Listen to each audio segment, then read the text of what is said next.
Well, hello there, Apple Bites. This is your Apple Bite written Rit Ralph talking to you straight from our show here, Apple Bites, where we take a bite out of the apple and share it with you. And of course, today we got Sheri and Paul hanging out with us, and we will be talking about a plethora of things and showing off a bunch of other things. I gotta say, Paul, are you not tired or still tired or whatever it is? I don't know. I think I'm okay. I slept most of the day yesterday, but Anitomo was amazing. It was really so much fun. I just enjoy meeting people at these events, and it's just really a great time networking and just introducing people to what I'm doing. So it's really an awesome time. It was a great event. I gotta say, it was completely a lot of fun. Great event, great location, Industry City, Japan Village. It just becomes a character in the whole thing, and I love the way that the whole area, not just the where we were for the convention itself. I don't know if you got to see too much of it, Paul, but the whole area was just teeming with anime people. And they had the stage and everything on the outside, and then if you were two, three buildings down, you still had all the anime people, which so the whole location just became a big part of it. To be honest, my experience away from my table was your snippet that you posted on Instagram, Raphael. That was it. Because I totally missed out. I missed out on the ramen. I missed out on the experiences. It was really a fun time. Other than that, it was really cool. I had a great time. But Yeah, they got some great food there. yeah, McDonald's was good too. So. That's true. That was close by. Last time what me and Nat did was we went to Costco because Costco's right there, and we got ourselves a nice cheap lunch with the hot dogs. That's funny. Oh man, look at that! Son of Saint's already on. Hey, Son of Saint folks, if you're looking for a great artist who does covers, who does book covers, who does movie posters, that is the man right there. Son of Saint does amazing work. And if you want to see yourself as a superhero, there's the guy to go to as well. Because if you commission him for yourself or a loved one, he can make you part of the world. I'm sorry. I finally got to connect with Angel. I don't think I've connected with Angel yet. Let me just check. Oh, folks, you got to go check out the Son of Saint. His artwork is just amazing. Oh man, so Sheri, what have you been up to? Because I know you've been on the show before. So what have you been doing all this time? Busy. I know. Yeah. Yeah, so my day job is at a university, so that keeps me kind of occupied during the week. But at night and on the weekends, I write as much as I can. So I've been working on, I guess it's a trilogy now. So my third book and then the next two after that. Right. But yeah, I just had my second book come out 2 weeks ago, almost 2 weeks ago now. And the last time I was talking about my first book. So yeah. Yeah, folks. See, that's why I like that you said that because a lot of people go, I don't have time to write. And I feel like you got to make time to write. It's not something that just happens. Yeah. I think they have this classic idea of a writer who just sits there and write. But most writers don't just sit there and write. And some of them, some of them do. They have their writing 9 to 5 type job type of thing, but the majority of them are working other things and writing at the same time. Yeah, I mean, I think it's super rare that people can live off their writing. So it would be nice, but I don't have a lot of hope that that'll be the case for me. So yeah, I just have to make the time, like you said. Yeah, and folks, time is everywhere. Even if you got like 5 minutes, that's 5 minutes of writing. Look, I live in New York. You jump on the train, you got to go somewhere. That's your writing time. And so most of the times you're stuck on that train for a while anyway. So instead of listening to people and not making eye contact, you just come on, write what you need to write. Do your research. All that's important for writing. So why don't you tell the people a little bit about the previous book and this book and how they relate, because I know that there's a relation there, but at the same time there isn't. So go ahead, do your spiel. Yeah. Okay. So everything I write is part of a shared universe. And so the first novel, and I redid the cover because I found like an illustrator who I like, and a cover designer who I really like. So this is a new cover. This is the hardback. So Nitho was the one I was talking about the last time I was on, and that's cyberpunk, and it has a lot to do with sentient AI, and it focuses on a rogue AI and a woman that falls in love with him and tries to free him, and all the chaos that ensues from that. But then the one that came out 2 weeks ago is NEUEN, and this one is genetic engineering. So it might not seem like those are related at all, but I can't really talk about the connection without like spoiling things. So I promise they're connected, but the good part is you don't have to read the first novel, Nitho. You could just read NEUEN, because I think some people don't like cyberpunk or it doesn't appeal to them, so you don't even have to start with that one. But I like when authors do that, where their books can be read standalone. You know, I feel like you can do the whole joint universe thing, but I feel like make it so that I can just pick up this book, and all I need to do is pick up this book. Yeah, I mean, I like that too, because I don't like feeling like I'm kind of trapped into a series, or I get bored sometimes with series, but then I feel like I can't put it aside because I'll forget what happened. So, I mean, honestly, the reason I did it that way was I was trying to do traditional publishing. So I was having to query literary agents, and you need like a standalone book to do that. So I have a couple of like standalone books, and then at some point they'll start being more tightly connected. But I like that I did it this way a bit better. Even still, I could see the connection between like a dystopian society with, generative AI and then also genetic engineering. That's pretty cool. I mean, I can see some really, society altering type of episodes going on. It's really cool.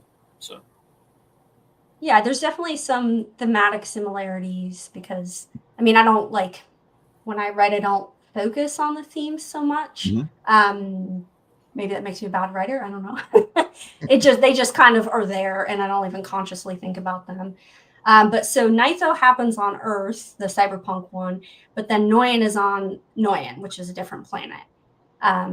And the planet plays a pretty big role in how society's structured, and it's like a very slowly rotating planet, so you can only live at the poles or at the day-night interface, and that's really affected how society's kind of structured itself.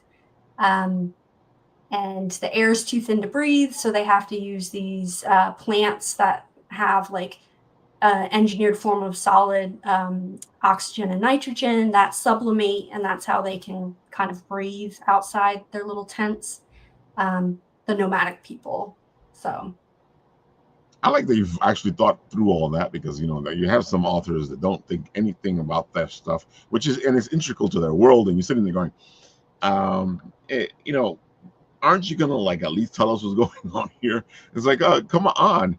But it's just stuff that happens. You get those writers. It just happens. Come on, they're evil because they're evil. Come on. Yeah, I mean, I got into sci-fi with hard sci-fi, so I think, I mean, I've moved more towards like social. I like social science fiction a bit more now, Mm-hmm. based like for what I'm reading. But because I kind of got into the genre with hard sci-fi, I like to do a little bit in my own work. I like to ground it in the science a bit. Makes sense. But yeah. Well, where do you even begin to research these topics, Sheri? I mean, it sounds fascinating to me that, you've created this world, right? And you figured out, people have to live at the poles, and, and that's really, the world is structuring sort of the premise for your book. I mean, where do you even begin to try and figure that out and make it seem real? I mean, I imagine to build that takes a lot of research to do, no? Yeah, I mean, well, yes. So this novel, I think I started on it in its present form in like 2023, which isn't so long, but it came from an earlier novel that I started writing, I think when I was like 19, and I'm like 37 now. So that was a long time ago. That sounds about yeah. And then I let it sit because it wasn't really what I wanted it to be. And then I picked it up again back in like 2019, I think, but it just wasn't working. And it wasn't the planet the way it is now. The society was structured a bit differently. There was like very tight controls on technology, and there wasn't even the genetic engineering back then, now that I think about it. So it was a very slowly evolving the world building. But I think when I had the idea for the slowly rotating planet, I think I was eating lunch and I was looking at a tree, and it was fall, and I was sad that the leaves were going to be gone. And I thought, God, I wish like we could like just move the trees with the seasons, so like we could move so we wouldn't lose like the leaves on the trees, because I hate the winter.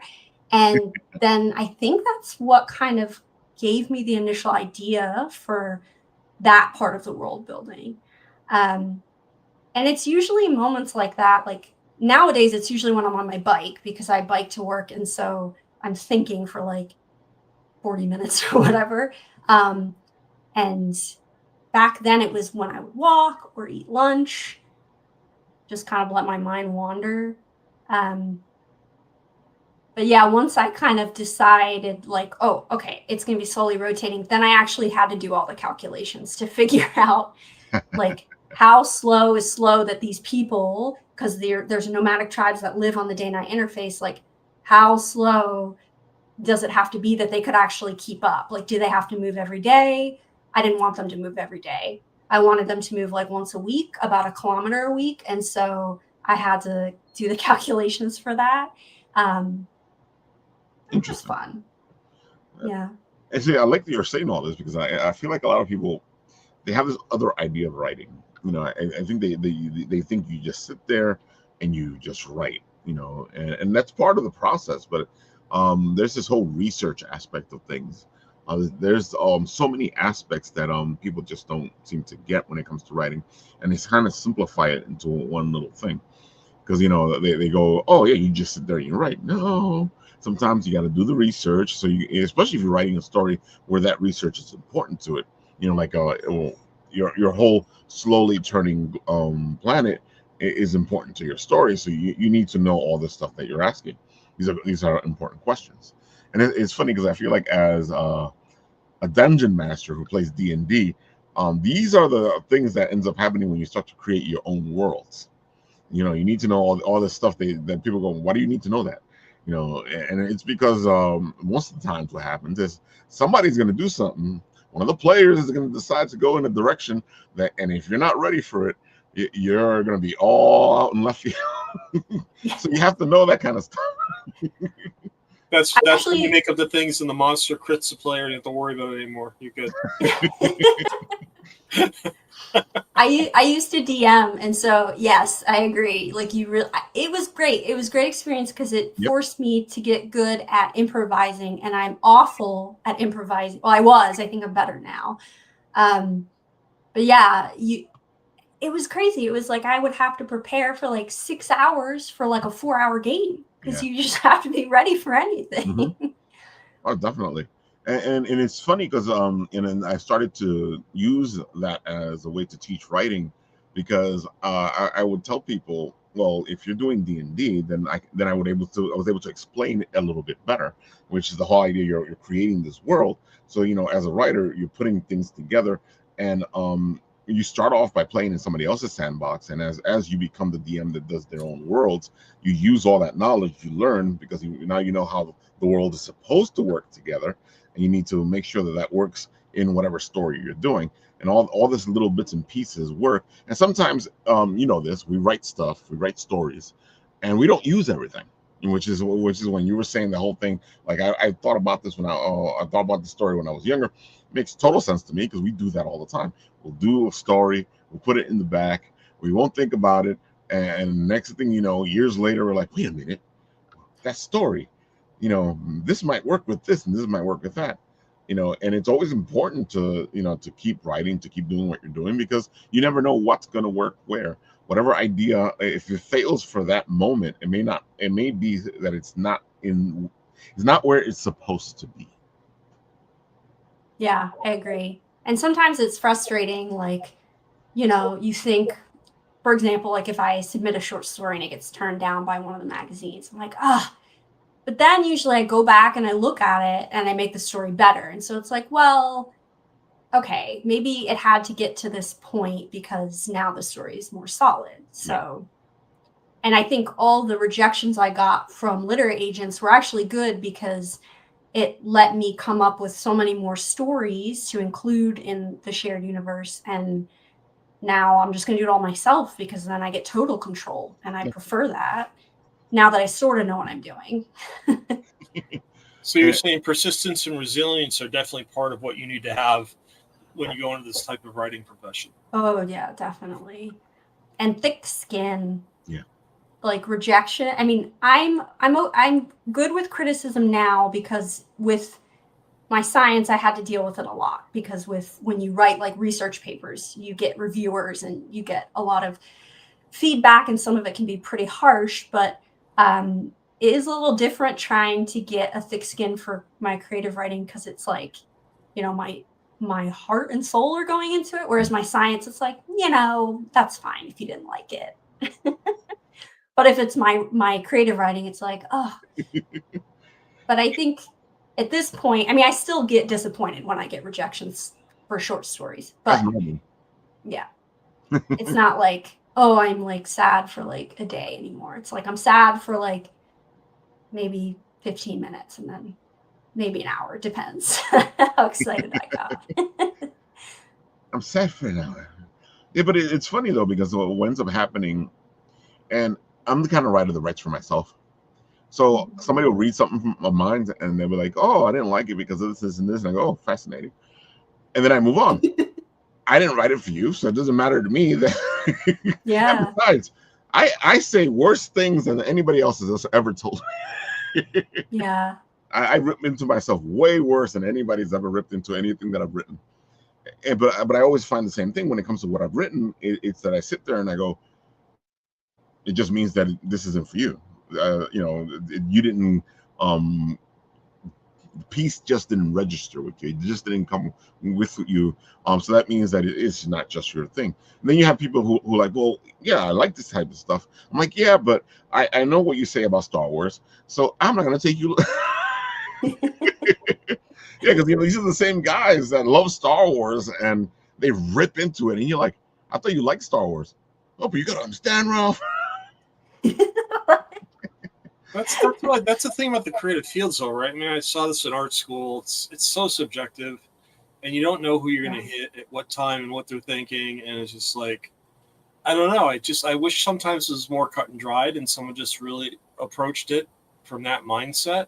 Because, like you said, Sheri, it's like you got turned down for creative pieces, but it's your creative. Then why does someone have to be ultra criticizing of it? It's just, I never understood that. It's just, why can't you just approach the creative process like this is someone's idea, whether you like it or not, just appreciate for what it is, So Yeah.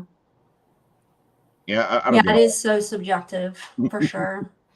I mean, I think like I didn't really realize it until I had read like a couple of science fiction novels that have been published recently, because I usually read stuff that's a bit older. Right. Like I'm trying to catch up because there's been so many good things written in the past. And oh man, I was just like, what? Why did this get chosen for publication?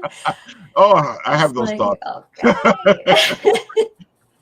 But like Ralph said, it's because the market, I write for myself as well. And I think like you can't, if you, I guess, want to like write to market, you have to write what the people supposedly want, but like who knows what they want? I don't think anybody knows. So I don't know why we have these very specific, obsessions with specific subgenres at specific times. I don't get it. They don't even know what they want, because, and I know this from talking to fans, because let's take Superman for instance. We got the Superman. He's super heroic. This and that and this. All of a sudden now you got all these guys who like the darker Superman, and they're all like, "Oh, what kind of Superman is this? What's this being nice to people and being super heroic? And where's the grit? Where's the?" And I'm like, dude, this is the original character the way he was. You can't be a Superman fan and not be a fan of the original Superman. Oh, but he's not like, no, that's the Superman that happened later on.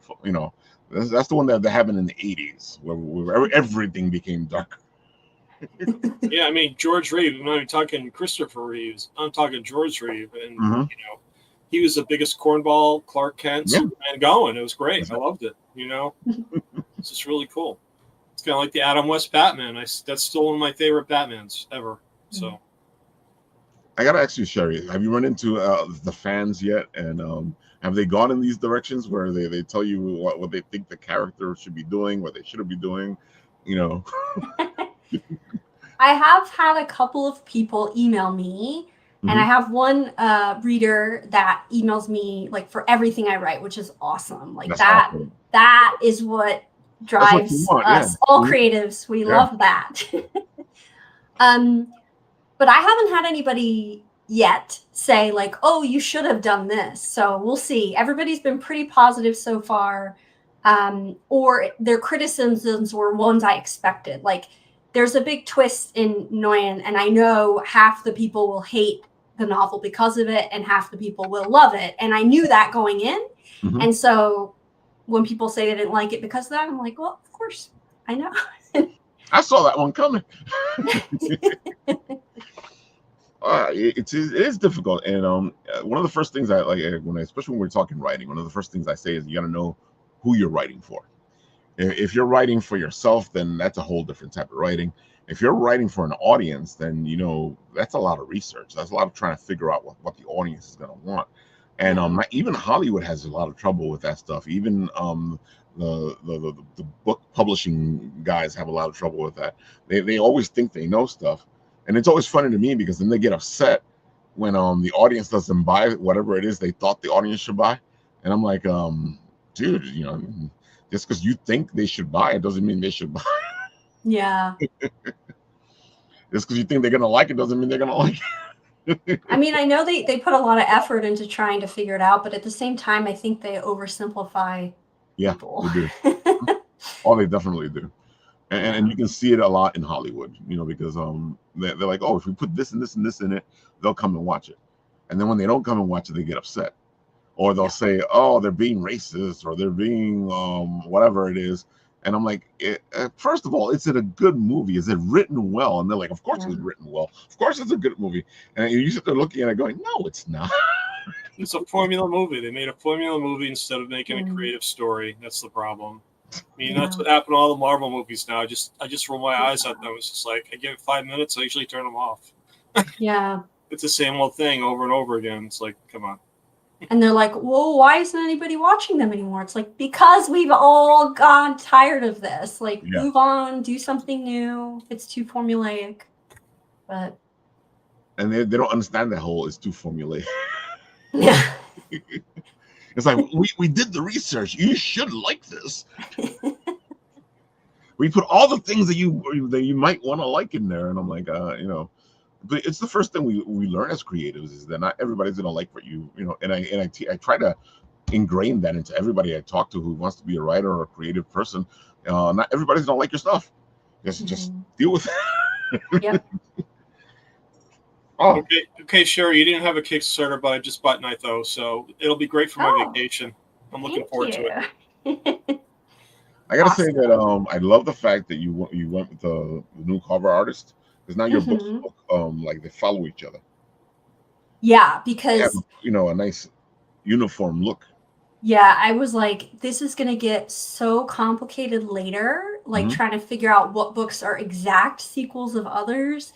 I was like, I really need to figure out a way to like key readers in directly, and the borders, like because when I have the short story, because I do like a reader magnet for each of the novels that is like a prequel usually to the novels, and it has the same border color, so like at a glance, like, oh, those two are directly related. And then the ones that I'll have come out next as a trilogy are going to all be the same border and the same like font color for the title itself. It's called branding. Good job, Yeah. Sheri. Yeah. I gotta say, a lot of people don't learn that till like way later in their career. I feel like you picked up on it really quickly. Yeah, I think it helped that the cover designer for NEUEN, so he did NEUEN first, and he came up with this design, and I like loved it immediately because it felt so retro, but not. Yeah, it does. And I was like, that one. And he kept doing slight variations, like, nah, that one. And then I was like, let's do the same thing for NISO, and with different colors. And then when I was at the like a book convention, Fantasticon, I kept trying to explain like, oh, this story goes with this novel, and this short story goes with this novel, because they could sign up for the short stories, or they could get them for free with my newsletter sign up. I love that. But I didn't have the colors the same for the borders. And when I got home from the convention, I was like, it would have been a lot easier if I made the colors of the borders the same. And then it would have been very obvious what's related. So it was definitely like a couple of steps. And now I'm like, okay, this is good. We got it. Yeah. You got it. Customer feedback, and you figured out, how can I communicate this idea better? It's awesome. Great job. Thank you, guys. How does it work for you at the conventions? Because I know because we have a couple of author friends who do the books at the conventions, and it's depending on what kind of convention you're at. Because I don't know if you've just been doing book conventions or if you've started to dive into the Comic Cons and stuff like that. But when they're at the Comic Cons, their sell has to be a little harder. And I'm not sure if you've come across that yet. So I've been to one, and that was a book convention, but I do want to branch out. I gotta be selective because I do lose money every time I go, at least for now, while I don't have a lot of books, only 2 books to sell. But the hope is that I can branch out a bit more, but that's good to know that it's harder because I wasn't aware of that. So, okay. It's only harder because when you're at an anime convention or a comic book convention, they're looking for anime and comic book, but your covers will help you out. I can tell you that much. Okay, good. Yeah, because they have this beautiful standout thing, and they kind of look either comic book or anime, so you're in a good direction there, and it's probably because of the sci-fi aspect to it. Well, I think to that point though that Raphael brought up, it's just like it may be a convention-specific topic, but what I found out is I'm not a comic book guy. I am a comic book guy. I love comic books, but my game is not. No. I find it almost stands out sometimes because people I get these questionable looks, and then I hit them with my pitch, and it's like, wow, okay. I kind of break their comfort zone in a way, and I think with your book, Sheri, you could do the sort of the same thing. I mean, you're very much into the sci-fi, anime sci-fi, comic book sci-fi. You get right down to it. You're just branching around now into that, which is kind of cool. Yeah. I think what I had read was that you do exactly like you said, Paul, like you do stand out if you're an author at a non-book convention. Oh, definitely. So I had in my mind, like, okay, I should try one. But I have 2 planned for next year, and I'm trying to do just 2 a year for now. And so we'll see. But I don't know if there's one near me, because in Germany it's hard because I always have to travel somewhere else. Yeah, it's got to be a lot. Yeah. Carrying all your product along and your display, that's got to be a nightmare just traveling with that, so. Yeah. I was thinking like, oh, I should get like a little poster next time. I'm like, how am I going to, because I take the train. I'm like, how am I going to? You got to ship it. And that's another expense, That's the thing. Unless you find stuff that breaks down easily and it's put up easily and it can carry. Yeah. I know there's like posters, like stands that you can like fold up and stuff. I just have to like look into different they have banner stands that go into like a metal container. Depends on how wide you want, but they can be like 3 or 4 feet wide, and they're like this thick, and you just pull it up like a window shade. It's real easy, but they're not the lightest thing in the world. And if you're going to be carrying this and some books, that's a lot to transport. So that's why I have a van. See, we feel your pain. We've been on both sides of the aisle. I mean, I do have a car, so I could take the car, but I hate driving. I love the trains. I love being on the train because I can do stuff. You can do other stuff. You're write. not concentrating on that drive. And as a writer, that's beautiful. Mm-hmm. Because you know what happens? We get the weirdest ideas at the weirdest moments. And if you're driving, you got to pull off to the side, and then you got to do. And that's if you still remember, because those ideas go by really quickly if you don't put them down.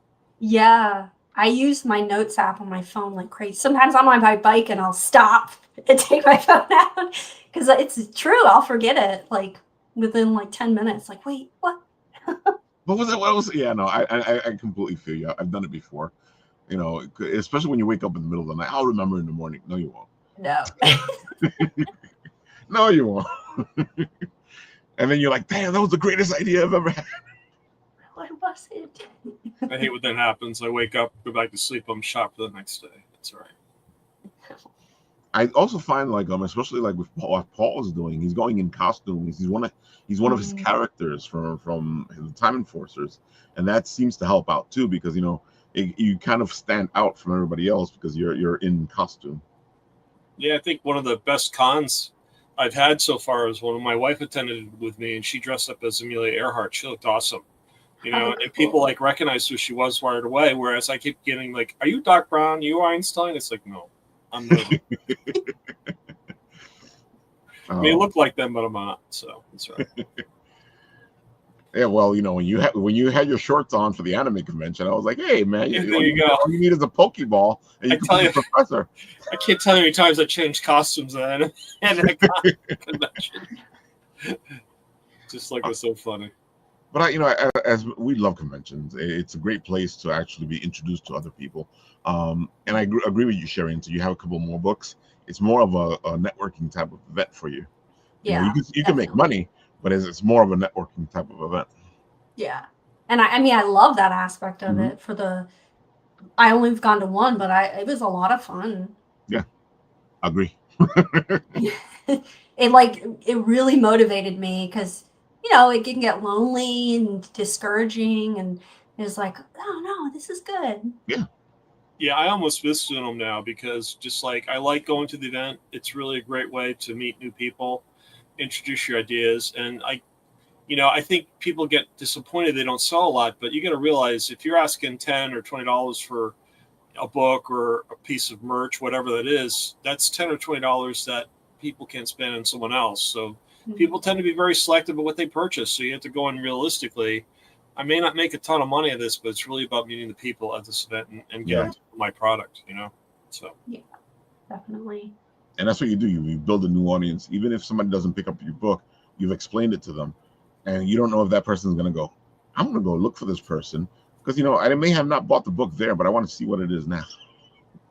Yeah, I actually had a guy who stopped by, and I was explaining The Seed, which is the short story that's kind of by itself there, because that came out in Clark's World in April.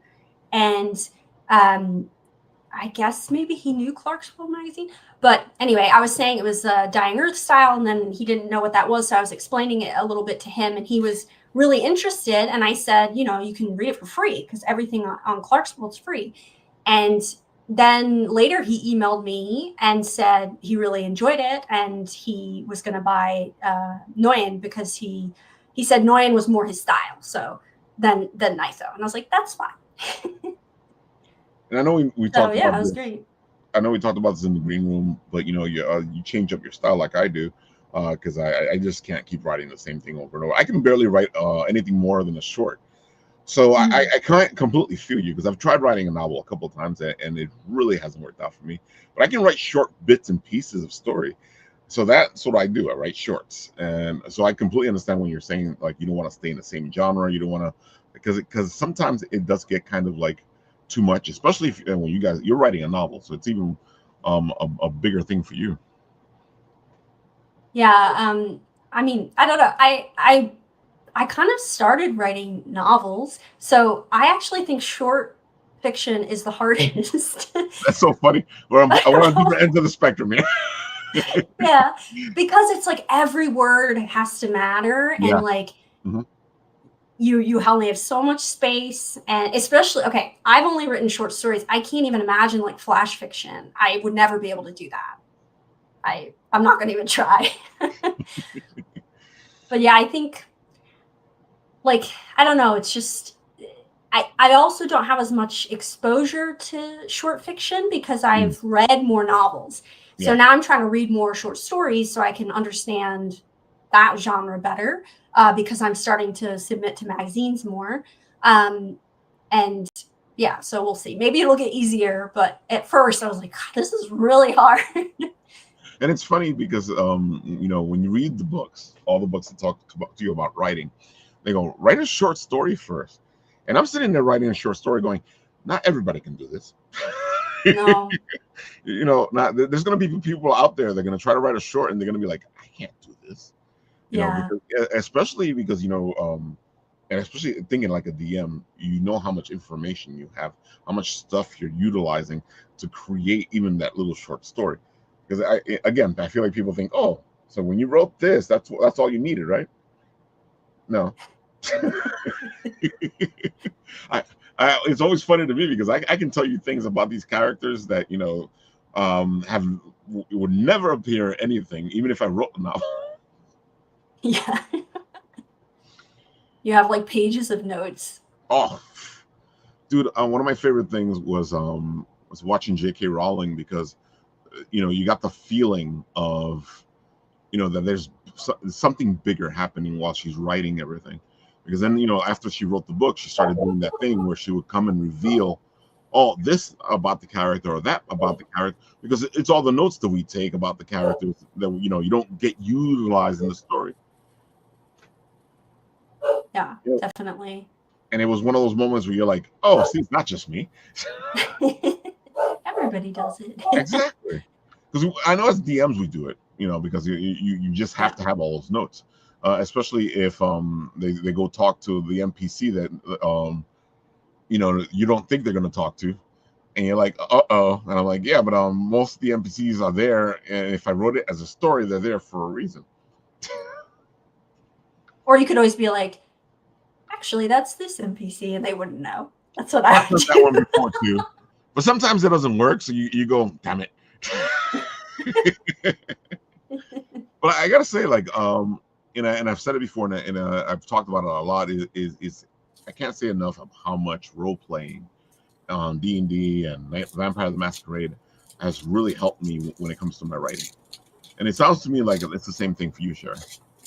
Yeah, and I guess I didn't really think about it until you said, when we were talking about it earlier, and it's like, it's very true, because yeah, I mean, I was DMing before I got really into my writing again. Right. And then I stopped, and then I kind of switched focus. I stopped DMing and I switched focus and got more into writing. So I think I just kind of traded one for the other, but then the skills just carried over. Some of the skills. I completely agree. Because and I feel like, again, when it comes to writing, and the only reason I say this is because I deal with it a lot. And you get a lot of people that go, I want to be a writer, and they kind of talk themselves out of it. And I think it's for everything. Any of the things that we do, they kind of talk themselves out of it. I can't do that. I can't do that. Because they kind of mythicize it. They turn it into something else. It turns out to this mythological thing that they can't touch because they've put it so far away from themselves. Mm-hmm. And it's easier now because of self-publishing. Yeah. Like, okay, there's a lot more stuff you're having to compete with. Yes. Oh, definitely. Especially with Gen AIs, like just clogging everything up. It's so annoying. But anyway, but you can tell it's Gen AI though. I look at some of the stuff, and instantly it looks fake. It looks like it was just someone plugged in some comments to the chat GPT and came up with a book. It's just like, okay, do I really want to read this? I don't know. No. Yeah, but I agree. Like, I feel like AI is not at that point yet where it's seamless. So far, most of the AI type stories that I've read, I'll go in there going, wait, what's this? This doesn't make any sense. Yeah. This piece here doesn't seem to belong here. Yeah. I don't know if I've actually read any fiction that was AI. Like I've seen like posts, like a lot of people in Reddit will do that instead of Right. just like write a post. Oh, I see I don't that. know. You I can tell don't know those too. why. Yeah, you can tell those too. You're like, Yeah. It's what are you super talking about? obvious. Why are you talking so like weird and formal? Or it's not Exactly. even formal. It's just like so it's its own It's thing like and it's super formal and obvious. informal at the same time. Yeah. Yeah, it's really It's like somebody's version of intellectual, yeah. which makes sense because that's what the AI is doing. It's like, oh, I'm going to write this so you look smart. Yeah, essentially. But then it just sounds like nonsense. It's like Yeah. it's not actually saying anything. No. But Yeah, in all sadness, we live in a world today where people say nothing when they're saying something. it's very true. Oh my God. Paul, why don't you tell the people all the beautiful stuff? Because I know we've been talking or dipping into it here and there, but tell the people what you got. Go for it. Yeah. Sure. So, Time Enforcers is an interactive digital comic and role playing video game that makes learning history fun. So, I really wanted to develop an idea that came out of COVID after I saw the experience my son had with learning online. And my heart went out to not only the kids, but the educators that had a position, a learning experience for kids and really didn't have the tools to do it. So, Time Enforcers was really meant to engage kids or learners, whoever that may be, with an opportunity to learn history in a fun, gamified way. And that's really the whole premise for the creation of Time Enforcers. It's built around the concept of the Galactic Space Time Consortium. The consortium is run by Executive Director H.G. Wells, and then the director of temporal development, which is Christian Huygens or C.T. Huygens. And all these characters are based on some character in history, some person who actually had some semblance of importance. And that's really the whole point with Time Enforcers when it comes to bringing characters into play into the game itself, is trying to find some solidifying aspect, be it a concept of culture or it could be an actual person who lived in history, and introduce them into the game. And so the premise for episode 1, basically, time disruptions are occurring across the timelines, and Huygens and Wells are notified it, and so they call the Time Enforcer agents into action. And the first Time Enforcer agent that they call up is Kaizen, who is actually a samurai warrior from feudal Japan. And so you have to essentially role play as Kaizen in the game.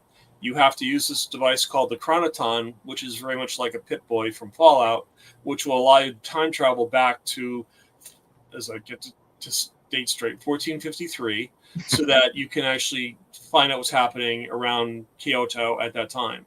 And so Kaizen travels back to 1453.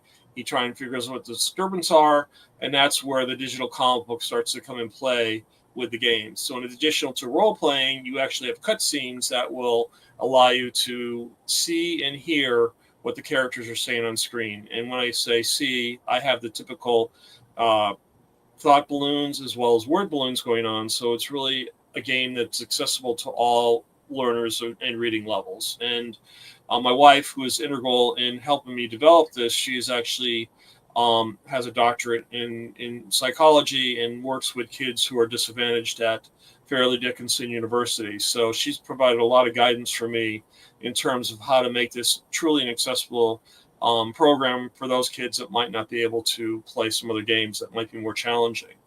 And then the other aspect of it is, besides the digital comic and then the role playing, you learn history as you go through it. So there is a character in the game called the Inquisitor that will pose questions to players as they go through the game. And that's where the history aspect comes in. And if you don't know the answer to a question, then that's where the Chronoton comes in again. It provides all the answers to the questions that the Inquisitor asks. So you don't have to go to the internet. You don't have to try and know. It's like, I don't know the answer to this question, I'll just guess type of thing. It's really meant to spark the curiosity of the player to want to learn more. So in addition to the Chronoton providing the answers, I've also provided links to all the research that I did to try and develop the content for this game. I'm not a historian. I love history. I've always loved researching history. And so when I looked at this game, I really wanted to go to sources that were reputable when it comes to developing the facts and information that's presented. And so in addition to the Chronoton giving you that information, I've also provided all the links to the sources that I found that kids can go to and actually start doing research on their own. And that's really the inspiration behind me. I mean, when I learned history when I was a kid, I didn't have the internet. I had no computer. I had to go to the library and read books. And I really made an effort to do that. And one of the best summers I had was, doing those library contests where you get a flag and you go on the ship, and then by the books you read, you get your flag going up higher in the mast. And that's when I really got into biographies, because I had these biographies that are maybe 100 pages long, learned about Lewis and Clark, learned about, Charlemagne, all those guys. And that's what really fascinated me by, delving even more into wanting to learn history. And the reason for that really is I think history is getting lost in the social sciences. I think people are just not appreciating what people in the past have done and how they've performed our societies and what they're doing. And I think if people have a better understanding where people come from, that will help break down barriers between cultures and ignorance and really have people understand, people are going to think differently. That's okay. They think differently probably based on their culture. And if you understand their culture more, then you become, a bit more understanding about who they are as people. And, hopefully then you're not as, I'm going to say bigotry about it, or you're not going to provide, what's the word I'm looking for? Basically, these impressions of people ahead of time, if you're more understanding and more knowledgeable to that fact. So there's a lot of premises I have for this game and what I'm doing with it. And I really feel that, aside from, a game itself, this could be really a program that could be offered in schools. And again, the whole point is to get kids interested. And what better way to get interested in learning than through a gaming type of situation? And that's what I love about it. Episode 2, I'm currently working on now. I showed several people at Anitomo the development that I have to date, and it's really cool. I mean, basically, episode 2 is going to feature Amelia Earhart, and it's going to feature 2 new characters we've run into the game. One of the characters has actually won our contest last summer, who was Togo, the sled dog that ran the Serum Run in 1925 for the kids who had diphtheria in Alaska. And then the other character is a character that I created out of inspiration from the film noir characters of 1930s and 40s, like the Sam Spades and the Philip Marlowes of the detectives in Los Angeles. And so this character that I have that's going to be featured in this next episode is Detective Nick O'Time. And Nick is going to be voice acted by Raphael, which I'm excited about. So I'm trying to work on trying to get the script done so I can start getting his script in place. But the cool thing about Nick is he's grayscale, so he's going to be appearing as a black and white character throughout the game. Anything he touches in color will turn to grayscale, so I'm kind of excited about that. And the other thing that I came up with is always trying to find ways to develop weapons that aren't too ultra violent. So Nick is going to have this magnifying glass. It's called a gumshoe debilitator that spits out blobs of bubblegum at enemies to incapacitate them so they stop them in their tracks. So it's really a lot of fun trying to figure out things to, make the game really entertaining, but still kind of have some degree of violence so kids get into it. And what I find is when they play the demo that I have at my booth, is like I can tell that it is a bit of a challenge, which is good. I don't want the game to be too easy for kids, but once they get the hang of it, they do have fun with it. So it's really a lot of fun. I'm really enjoying it. And they do. They have a lot of fun. I love watching when you're showing it to the kids. I'm like, what? Because the kids are all like, what the? And I see you tell them. It's like, no, don't go ahead. You can keep playing, because as soon as they lose, they're about to give it back to you. No, I'm not. No, it's like, I don't believe in penalizing. It's like you look at Lost Souls, wherever that game was. My son loves it, where you're like playing. If you die, you got to start all over again. That's BS. I'm sorry. It's like I've killed monsters. If I'm going to start over again, I want to start where I left off. Exactly. I'm not playing the whole game over again. But I don't penalize kids or players if they die. It's like you just got to reset and just keep going. Have fun. Blast through it. really the whole point is to get them to, find out about the history behind it. Like in episode 1, it's all about feudal Japan. So not only learning about samurai during feudal Japan era and the whole, shogunates and all that kind of good stuff, but you learn about the culture of Japan at the same time and how, Kyoto was a different capital of Japan than it is today, and kind of the history behind that. So it's kind of cool that people have better understanding of these cultures around the world, and that's what I love most about it, is trying to break down those barriers. But yeah, I like my fidget too, so I got my Game of Tunes fidget Inquisitor guy that he has developed for me, which I love. So you gotta play the music, Ralph. Come on, let's go. Oh, we gotta play the music. Yeah, I love the theme commercial, song. especially for me. So I was so happy when Russ did this.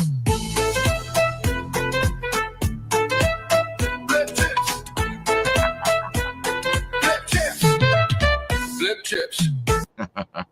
I can't believe he made his own theme song. I love it. That's awesome. Russ is like the best guy. He's gonna be doing he's final fantastic. work next, so I'm pretty excited about that. I can't, as soon as I get a check to clear, I'll be able to do it. So I'm pretty excited.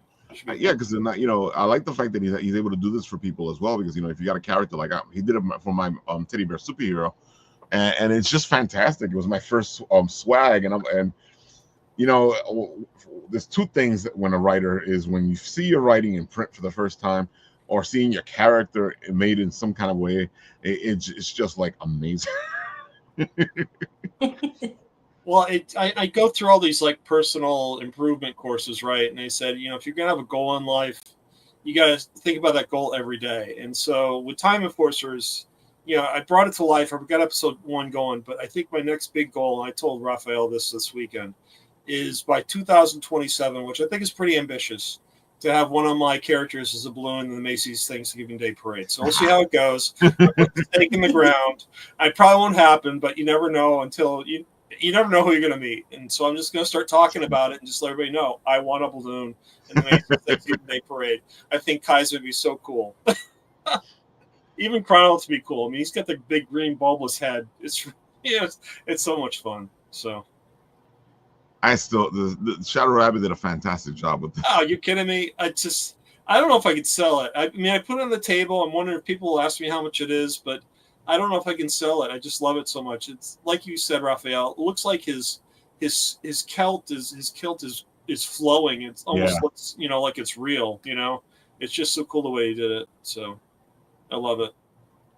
It's so and funny. The size is really impressive too. I mean, that thing stands like 15 inches tall, and you can accessorize it. You can take the sword in and out, and it's so much fun. So, yeah, Shadow Rabbit does fantastic stuff. You want something like this? Commission him today. He makes your dreams into reality. See, that's the thing. It's like, I'm pitching my stuff, but Raphael's able to get like 2 other guys in here who have nothing to do with Time Enforcers, but they did my products, which I love, and I'm glad I can promote them. So that's the other thing too. I mean, I feel like we're a community, so it's a constant like especially when we're actually being a community, like you are. You're being completely a community. You hit up the artists, and you make everybody part of your project. And that way you're like a commercial for everybody. Well, that's it. I mean, I'm not kidding. I got Son of Saint in my phone now, which really bothers me. And I'm on Instagram before, but I've got this whole section on my Instagram account. It's like, how would you draw a Time Enforcers character? I'm backlogged now because my social media has been pushed aside because I'm trying to program episode 2. But I've got like 10 drawings that I have from people from like Will Torres to Fernando Ruiz to, I can't remember all the names. And so I just love seeing how people interpret my idea and see what their idea looks like, and Ed Watson just did a beautiful sketch of Kaizen, which I have to reply back to him on. It just turned out fantastic. But, it's asking these artists to figure out, it's like, yeah, I'll kick you some money. I can't afford a lot, but I do want to commission people to do this for me, but I'll try and promote you on social media at the same time.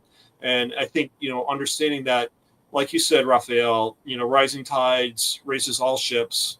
That's how I look at it. I mean, it's really trying to band together as a creative force and say, listen, indie artists, indie writers, indie developers as a whole, I think if they form together and really helped each other, you can make it a much stronger community. And that's what I love about this. And the more I get involved with the cons and just meeting people, and just even Jesse Judy. I mean, I love the guy now. I mean, I've met him once. I met him on Bit and Apple TV, but Ashes of Eden, he's so thoughtful in his note to me when I, supported his Kickstarter the first time.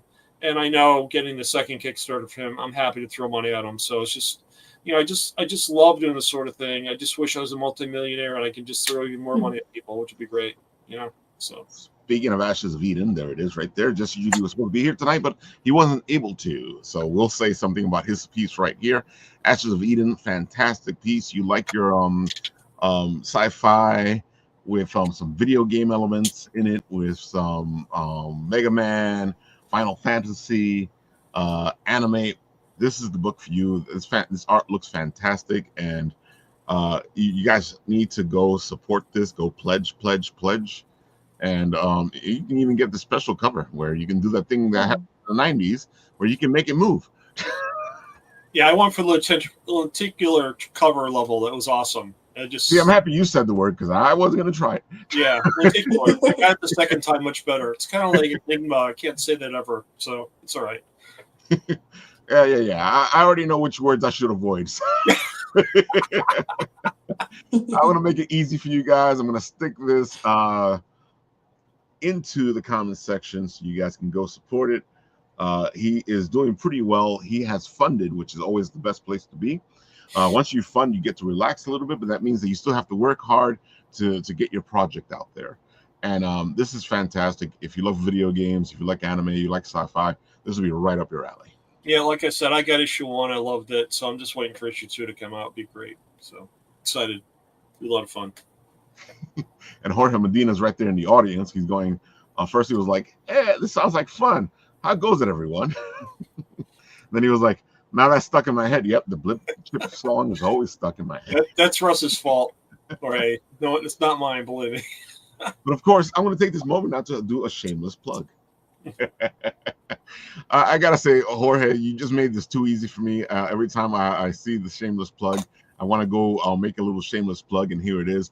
Jorge will be releasing this to Kickstarter in October. Right now, he's doing the sign up to get notified, which is an important phase of Kickstarter, where you sign up to get notified, give the person a lot of followers, and it puts them in a better place in the algorithm when they kick off the Kickstarter. That's what you want to do now, folks, is go and sign up to get notified, and it's free. It's something you can do free, which helps out a lot to these creators. And come on, look at this cute little guy. Are you kidding me? The artwork is amazing. I can't wait to see my copy. I love it. Oh my God. Really beautiful. He keeps telling me, oh, it's in October off. I'm like, come on, put it out already. But it just means that I'm going to keep making shameless plugs. There you go. I'll put that into the comments section as well. Oh, there goes Jorge. He's like, you are good. Let's see. Of course, our friend, where is Phenomenova? There we go. Phenomenova. He was supposed to be on today as well. He will be on next Monday because he's putting a couple things together to show off to you all the beautiful stuff that's coming with Phenomenova issue 3. If you love the golden age of comics, this is a book right up your alley. This is superheroes doing what superheroes do. It's epic. It feels like the golden age. So what's the link to that, Raphael? I'm sorry, I don't mean to pressure you. I know you're very busy. No, you can't have the link to that. All right, folks. I'm sorry, I put the voice on. Ralph, you gotta put the link in the chat. All right, now you sound like my friend. Okay. There you go. I'm putting the link into the comment section so you guys can go sign up to get notified because he's in the same place. His Kickstarter doesn't kick off till August 1st. So right now he's in the sign up to get notified stage. So go do that right now. Help out the project. The more followers you have before you start your project, the better place you will be in the project. You may even start off as a project we love. Let's see. And I just tested it. He's up to 172 followers now. He's doing pretty good. Yeah. Oh my God. And if you guys love Dungeons and Dragons, and we all do because we were just talking about it here. Here's Dungeons Tryouts. And we all know these characters because we've seen them play in the game, where they're not quite the characters that you need to save the world, but those are the ones you have. So now we're holding dungeon tryouts for them. and I think they can explain it better, so I'll put the video on. Hey there, adventurer! Looking for a new quest? Welcome to Dungeon Tryouts, the ultimate party game of fantasy misadventure. The premise? You run an adventuring agency finding quests for wannabe adventurers. The problem? The heroes in your roster all have, quirks that make them hard to hire. It's your job to pitch your hopeful heroes at quest auditions, spinning their weaknesses as strengths. The rules are simple. One player draws a quest, the others pitch a hero from their hand, the quest giver interviews them, then decides who gets the gig. And a point. Dungeon Tryouts combines the easy format of a party game with the joyful chaos of a D&D session gone off the rails. It's like if Dungeons & Dragons formed an adventuring party with apples to apples, except even non-D&D players could enjoy it. This game was developed by Peter Tchaikovsky, Hi. and the Story Engine creative team, Hi. and illustrated by AC Stewart. And we're bringing in a talented team of writers with backgrounds in improv, comedy, and games to add even more prompts to the deck. Plus special guest artists to illustrate a limited edition booster pack. Speaking of which, check out the sweet rewards, including 3 hilarious expansions, one specifically for D&D fans, one with all of our not safe for work prompts, and a Big Jobs expansion with jumbo quest cards you team up to complete. And don't forget the limited edition pins and campaign collectibles. Thanks for checking out Dungeon Tryouts. We're excited to have you in our party for this new adventure. See, wasn't that a lot of fun? Ooh, I don't like that one. No, I don't like that one either. I looked way too big. Thank you very much. Every once in a while, I'll come back to the wrong screen. You look great, Sheri, but you forget it. No. See, that was our our Raphael tryout. say that. Oh man, yeah, folks, a lot of Kickstarters out there. Go check them out. There's something for everybody, and they're a lot of fun. And I think if I remember right, Judy has his video for his Kickstarter as well. Might as well share that at the moment. Show it off, because it's always easier to have them explain what's going on than for me, little old Ralph, to try it. All right, let's see. Where is it? There it goes. Boom. Ash uncovers a mystery hiding deep beneath the earth. But before he can decipher the echoes coming from an ancient crystal, he awakens a dark secret. He and humanity are not alone. Now Ash must outrun the Stygian One, an ancient entity that feeds on fear. Will Ash survive long enough to learn the secret of the Halon Crystal, or will he meet the same end that many explorers before him have? Witness a scrappy thief with a heart of gold face the ultimate test of courage. Come, dance with the Stygian One in Ashes of Eden, Issue 2. Be not afraid.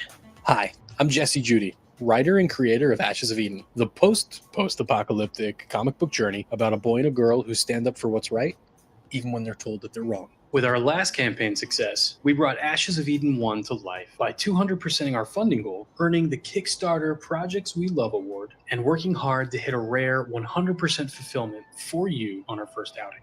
Now, we're back on Kickstarter to take Ashes of Eden to the next level, and you on the next adventure with Ashes of Eden Issue 2, a 40-page supersized floppy that opens up the mystery of what happened to the world that came before. Back your favorite reward, like exclusive, signed, and original variant covers. A chance to be drawn in the book and become part of the world of Ashes of Eden forever. The one-of-a-kind, revolutionary Halon Crystal Season Pass. Literally, comics hidden in a magic crystal. Check out another video of this reward in the campaign because it's really special. And last but not least, the limited edition lenticular collector's editions of Ashes of Eden 1 and 2. So check out the campaign to learn more about these amazing rewards. Thank you for being here and joining me on my creative journey, and for watching this special presentation. Back your favorite rewards, and I'll see you on the other side. I gotta say, he says lenticular so well. See, I had to think about it for a while, folks, before I could see it. Oh my God. Fantastic. Judy does great work. It was great seeing him at Anitomo. Tomo. I keep saying Tome. Anitomo. At Lenticular. Anitomo. It was great seeing him. Yeah. And it's so funny because now all the flashbacks happen of when I met him at Forbidden Planet. A while ago. That was a while ago. Oh man. So Sheri, one more time, tell the people where they can find you and all the goodness. Go for it. Oh, so my author social media accounts are on Instagram. I have a Facebook page. I have a Blue Sky. And then I also have a mailing list where you can have access to some of my short stories for free and the first 3 chapters of both of my novels if you sign up for that. And you can unsubscribe at any time, and you don't get punished. And of course, Instagram here, she covers a lot of the stuff that she's doing, and you'll see some interesting, entertaining stuff. Thank you. See what I mean? I'm telling you, folks. Cool. Yeah. Yeah, you get a lesson, and you have some fun, and you get a good book. See, look, out now. Yeah. It is. Go check it out. Go check out Sheri. Of course, we'll have her on the show again because she geeks out like the rest of us. It was nice talking D&D. For sure. And of course, writing. But that's the given, man. We're gonna talk writing soon. Yeah, Oh man. Paul, anything else before we go? Only that little blip chips out for IRF. Yeah, chip in it as well brings us to Instagram. So not only do you get obsessive compulsive with moving this thing around, but you can actually connect with us on Instagram really easy. So it's kind of fun.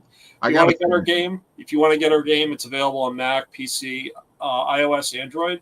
TimeandForces.com/get. Cheaper than a donut, cheaper than a coffee, lasts a lot longer. So pretty cool. Yeah, folks, it's a pretty good price online. The game is what, $2? $2. $2, folks. $2. Of course, if you go and see him at a convention, you get a whole other deal.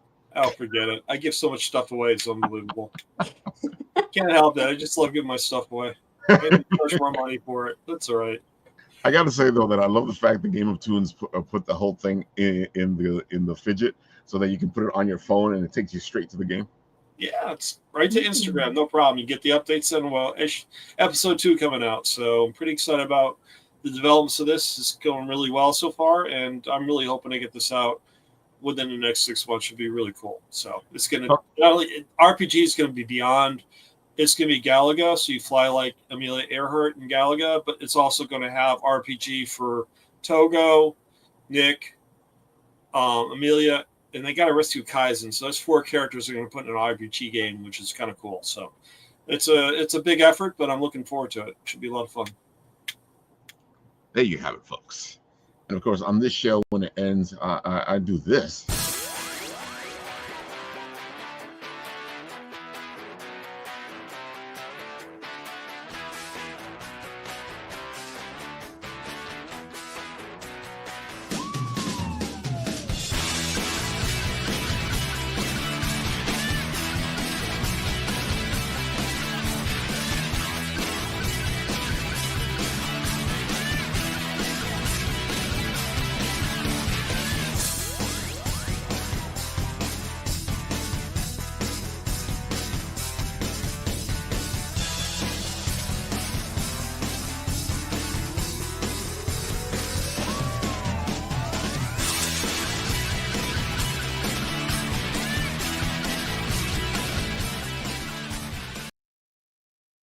Folks, we got to stop meeting like this.